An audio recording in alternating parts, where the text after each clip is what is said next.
I've always wondered why the NBA does this. About 2 weeks ago, the Lakers and the Thunder played each other, both at home and away, but they played twice within 1 week, and literally we saw the same exact thing happen with the Boston Celtics and the Brooklyn Nets. On Wednesday, the Boston Celtics and the Brooklyn Nets played each other at Boston's home arena, which is the TD Garden, and then literally yesterday we saw them play each other again at Barclays Arena, which is the Brooklyn Nets home arena. I don't know if they're trying to mimic baseball and how baseball does these little series, but I'm really not sure why the NBA does this. Maybe that's just the way the schedule works, but anywho, I felt like this was interesting because this should have been Kyrie Irving versus his old team, and of course, I guess we were robbed because Kyrie Irving didn't play, and I really don't blame him for not playing, whether it's a personal reason or whatever his reason may be, because it's starting to look more and more like the Brooklyn Nets might be on a fast track to nowhere, and you don't really want to put one of your superstars and one of your cornerstones at risk if you are not competing for a playoff spot. Anyway, so in my last video, I know it wasn't the most popular take on Kyrie Irving. I guess one could even say I went in on Kyrie Irving. And first of all, I wanted to make my stance clear, guys. I love Kyrie Irving's game. I love him as a basketball player, and I really want him to succeed. However, when I disagree with the way someone carries himself, I'm going to make my opinions known, whether it's popular or unpopular, and that's what makes me a YouTuber. You know, like, I'm not going to just feed you cookie cutter stuff that everybody wants to hear.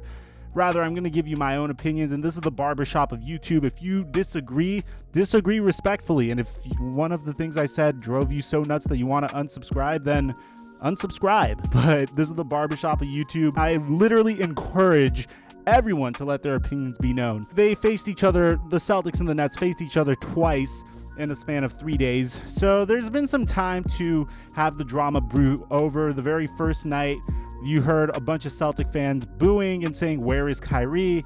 And after a couple days, we let that sift over, and we kind of got an opportunity to see a reaction between the Celtics and the Brooklyn Nets and how everyone perceives Kyrie Irving.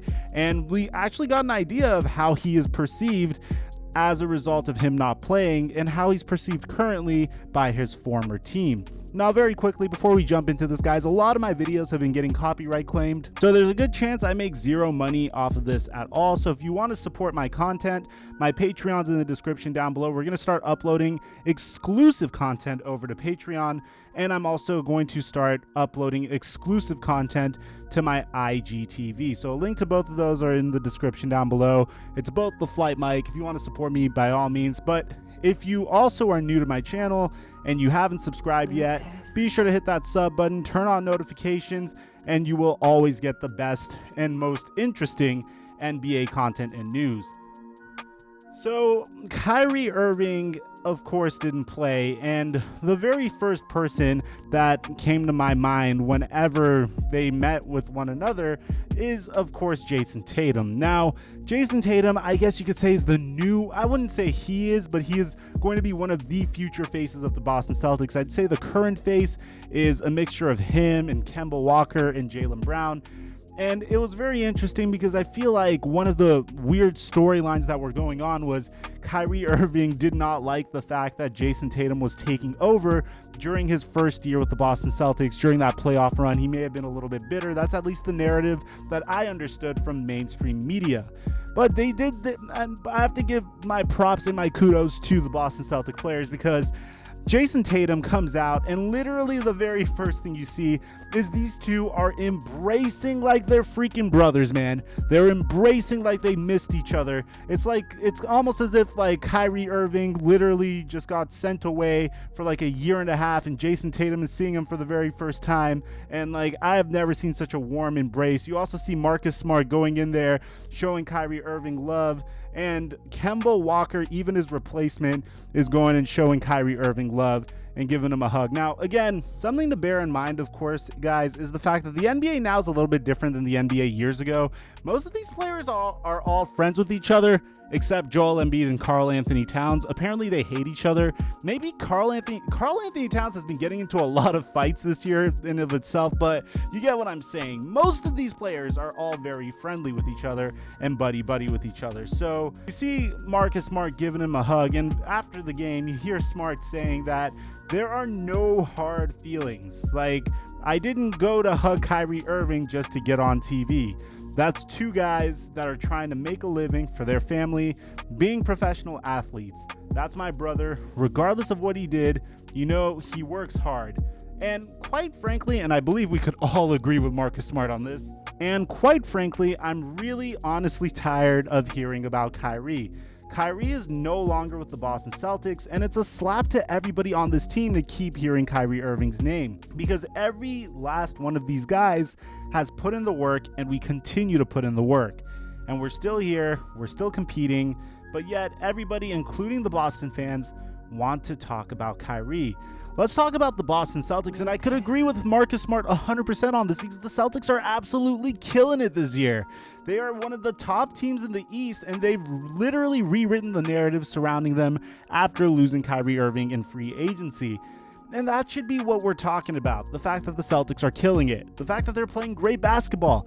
Not the fact that Kyrie Irving left the Boston Celtics in a fairly ugly fashion to go to the Brooklyn Nets. And Jaylen Brown came out and said something fairly similar. And honestly, I'd have to agree with him here as well, because he's speaking and he's preaching over here, bro. I think everything worked out for the better for everybody. I don't think anybody in Boston should have anything to complain or boo about, to be honest. I think we're winning, playing good basketball. The Celtics look good. Boston fans should be nothing but happy. I think the energy should shift from that to being more positive. Now, you know what's something very interesting about Jaylen Brown that I didn't realize up until the point that I'm making this video?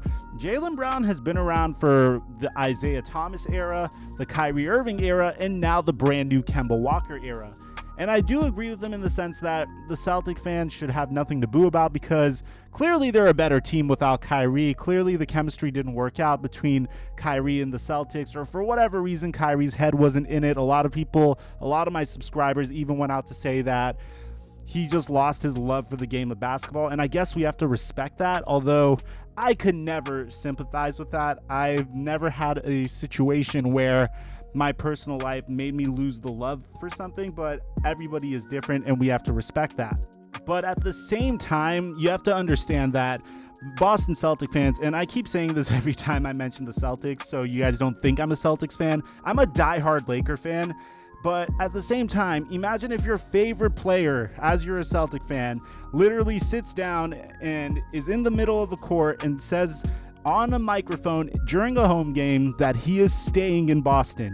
Literally, bro, if that was me, if I heard those words, I would go running straight to the team store to buy my Kyrie Irving jersey right then and there.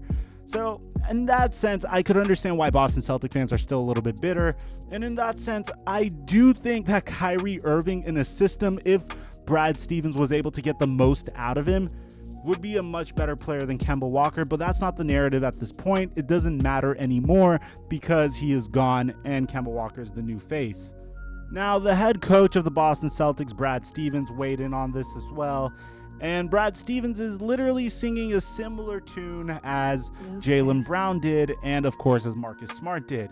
And when he was asked about Kyrie Irving and how it was to face a player who was a star who no longer plays for you, how was it? How do you deal with that type of situation? And Brad Stevens said that we're still answering those questions, but I get that's part of it. As we've talked about many times, I liked Kyrie. I appreciated Kyrie and I wished him well. And I think him coming home has been something that he wanted to do. He was a free agent and you get to make that choice.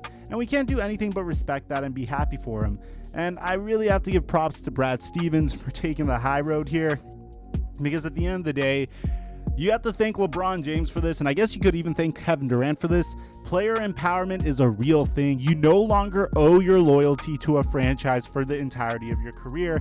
Kyrie Irving gets to do what's best for Kyrie Irving. And if that means going back home to Brooklyn, then yes, that's 100% true. At the end of the day, you have to remember what happened to DeMar DeRozan. You have to remember what happened to Blake Griffin. Blake Griffin was brought in literally during his free agency to the Los Angeles Clippers practice facility, or I think it was their actual arena. They did this mock jersey retirement ceremony for him where they made Blake Griffin seem like Mr. Clipper, signed him to a max contract, and literally traded him a mere 4 months later.